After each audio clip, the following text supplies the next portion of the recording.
Assalamualaikum warahmatullahi wabarakatuh. Perkenalkan, nama saya Yoga Pratama, NIM 1813330000039 dari kelas 6 PGSD A2. Di sini saya akan menjelaskan tentang jurnal yang berjudul Pengelolaan Emosi pada Anak Tantrum di Sekolah Dasar. Pendahuluan. Pada anak usia sekolah merupakan masa untuk berkenalan dan belajar menghadapi rasa kecewa saat apa yang dikehendaki tidak dapat terpenuhi. Rasa kecewa, marah, sedih, dan sebagainya merupakan suatu rasa yang wajar dan natural. Namun seringkali tanpa disadari orang tua menyumbat emosi yang dirasakan oleh anak. Misalnya saat anak menangis karena kecewa, orang tua dengan berbagai cara berusaha menghibur, mengalihkan perhatian, memarahi demi menghentikan tangisan anak. Hal ini sebenarnya membuat emosi anak tak tersalurkan dengan lepas. Jika hal ini berlangsung terus-menerus, akibatnya timbul yang disebut dengan tumpukan emosi. Tumpukan emosi inilah yang nantinya dapat meledak dan tak terkendali dan muncul sebagai temper tantrum. Hakikat temper tantrum. Temper tantrum merupakan masalah perilaku anak usia sekolah yang berupa bentuk emosi pada anak yang meluap-luap atau berlebih ketika anak dalam kondisi tertentu. Temper tantrum adalah suatu luapan emosi yang tidak terkontrol pada anak menurut Hasan dalam Sambiring dan kawan-kawan 2017. Temper tantrum merupakan luapan emosi yang meledak-ledak dan tidak terkontrol. Tantrum terjadi pada anak yang aktif dengan energi yang melimpah menurut Chaplin dan dalam Syamsuddin 2013. Temper tantrum 4 merupakan suatu bentuk ledakan emosi kuat sekali disertai rasa marah, serangan agresif, menangis, menjerit-jerit, menghentak-hentakan kedua kaki dan tangan ke lantai atau tanah.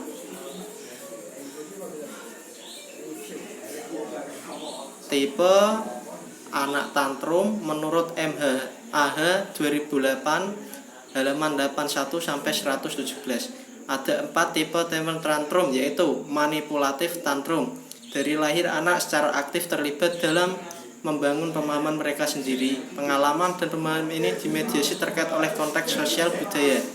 Anak-anak secara aktif belajar dari mengamati dan berpartisipasi dengan anak-anak lain serta dengan orang dewasa termasuk orang tua dan guru. 2. Upset temper tantrum atau distress. Anak-anak yang termasuk pada upset tantrum adalah anak-anak yang mengalami stres. Maksudnya anak berada dalam keadaan yang sukar atau berbahaya. Jadi anak upset tantrum ini menampilkan perilaku yang merusak. Yang ketiga, helpless temper tantrum. Anak yang helpless tantrum merupakan anak yang merasa putus asa, tidak berdaya, takut, dan anak tersebut tidak bergairah. Anak-anak akan mengatakan bahwa orang dewasa tidak adil kepadanya.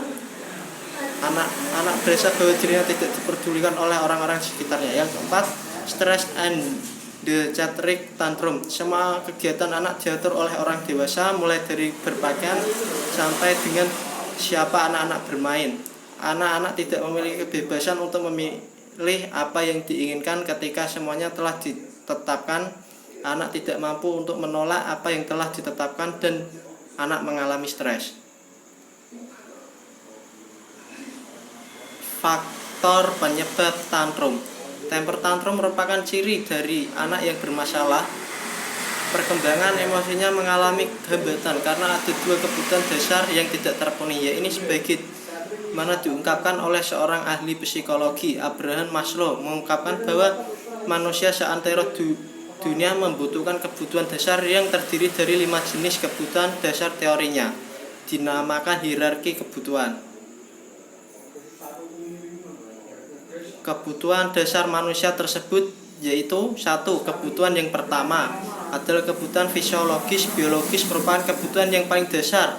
Kebutuhan fisik seperti rasa lapar, haus, pakaian, tempat tinggal, dan lain sebagainya. 2. Kebutuhan rasa aman. Kebutuhan akan rasa keselamatan, kestabilan, proteksi, keteraturan, bebas dari rasa takut, dan kenyamanan. 3. Kebutuhan yang ketiga ketiga adalah kebutuhan kasih sayang, memiliki dan cinta, memiliki hubungan yang sangat hangat dengan orang lain seperti keluarga, teman, pasangan, dan merasa bagian dari suatu kelompok. Yang keempat adalah kebutuhan dihargai, mendapatkan rasa hormat dari orang lain. Kebutuhan yang kelima, aktualisasi diri. Seorang akan mengembangkan diri dan melakukan apa saja yang dikuasanya apabila kebutuhan pertama sampai keempat sudah terpenuhi.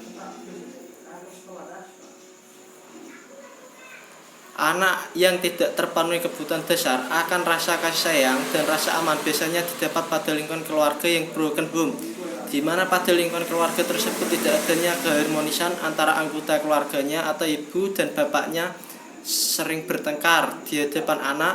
Lalu anak meniru dan merekam karena profil anak usia sekolah dasar dikatakan peniru yang sangat ulung dan perekam yang sangat kuat terhadap apa yang ditemuinya dan dicontohkan oleh lingkungannya. Cara mengatasi anak tantrum.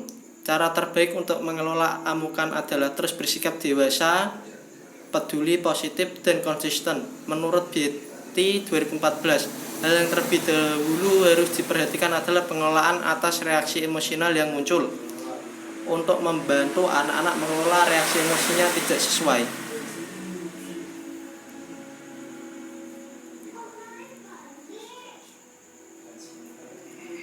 Orang tua perlu melakukan beberapa hal untuk mengatasi temper tantrum pada anak, yaitu 1. Menyingkirkan atau mengurangi penyebab emosi.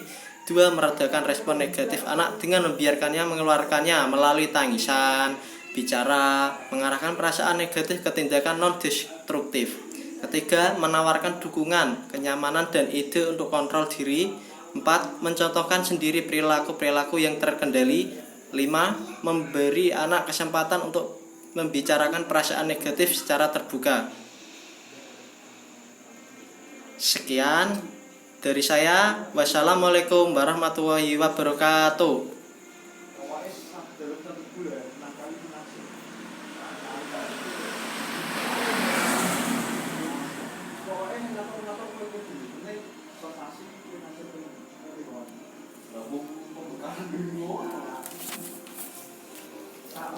Bahan esper iki ndi? Pengen sak kelompok tak sak. Kalau tak